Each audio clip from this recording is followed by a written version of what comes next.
So let's do one example for doublets. Okay. So let's consider we have a baseball that's been thrown at 90 miles per hour. So your speed is equal to V infinite will be 90 miles per hour. Remember, it's the same as throwing the ball or keeping the ball static and having the wind uniform, assuming a uniform flow coming across the ball. Okay, so this is the scenario we will solve, but it's the same as solving this. Assume that the ball is a sphere and that the flow past it is ideal. We want to find the maximum minimum pressure on the surfaces of the ball. Okay, so if I want to find the minimum surface and maximum surface pressures, the first thing I need to do is, anytime we work with pressure, as we learned in the lecture, we need to use Bernoulli's equation. So let's start with Bernoulli's equation. And Bernoulli's equation says the pressure of the free stream, 1/2 rho V squared is equal to P plus 1/2 rho V squared. So that means that P will equal to P infinite plus 1/2 rho V squared, 1 minus V squared V infinite squared. Okay, so this is the expression for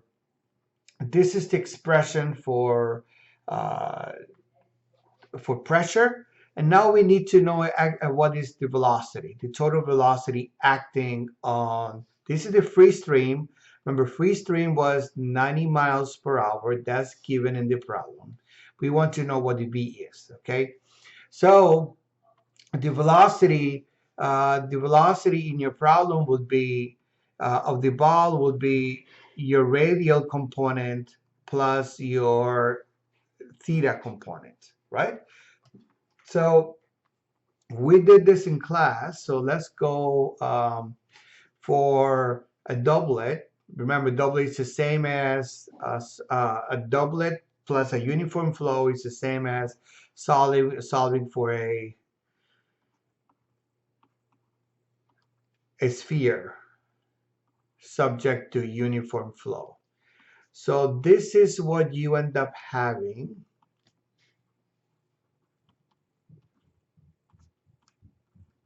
Okay, so your UR will be 1 over R squared sine of theta squared, partial of psi respect to theta. Okay, and once you do that, we did this in class, you can show that you get V infinite minus mu 2 pi R cube cosine of theta, and then u theta will be minus R cosine of theta partial of R, psi partial of R. You do this, and we did this in class. You can show with all the mathematics, the expression that you get is the following one.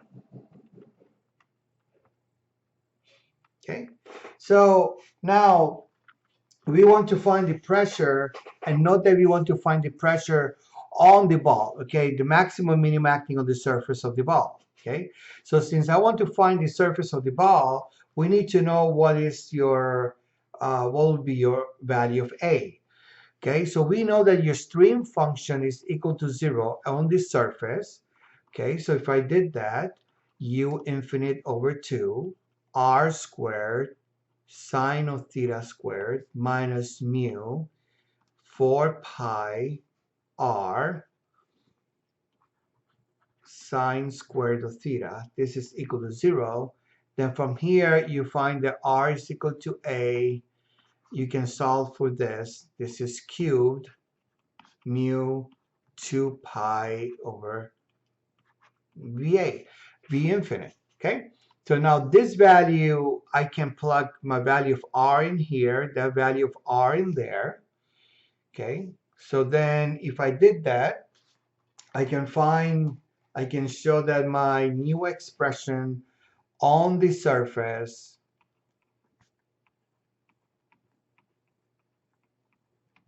taking r equal to a